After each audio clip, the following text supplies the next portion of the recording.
Il fallait montrer patte blanche pour accéder à l'esplanade du Musée national ce 21 juin, fête internationale de la musique. Portail électronique, une systématique de la police pour éviter toute intrusion. Une centaine d'artistes se sont succédés sur le podium. Les uns scandant un soutien indéfectible aux soldats en guerre contre Boko Haram, les autres appelant les Camerounais à participer à l'effort de guerre en glissant de l'argent dans les urnes installées près du podium. Le chef d'État, son Excellence, M. Paul Biya, a déclaré la guerre contre le Boko Haram. Nous, artistes musiciens, nous ne pouvons pas jouer de la musique dans un pays de guerre. Impossible. C'est pour cela que nous avons trouvé notre slogan, la musique dit stop à Boko Haram. Tout ça, c'est juste pour lutter contre le terrorisme. Le terrorisme n'est pas une affaire des Camerounais, c'est une affaire internationale. Cet élan de communion et de solidarité nationale semble intéresser tous les Camerounais, au-delà de l'aspect festif.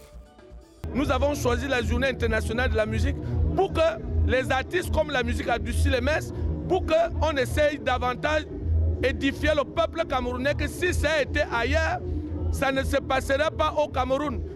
Cependant, il faudra veiller à la bonne utilisation de cet effort de guerre. Quand le dernier du Camerounais essaie de donner ses 10 francs, ses 50 francs, il faut vraiment que ces fonds puissent arriver à destination. Je crois qu'une bonne gestion doit être autour de ces fonds pour que nous qui cotisons, nous puissions savoir que quand on donne nos 5 francs, que le soldat qui est au front, il a reçu.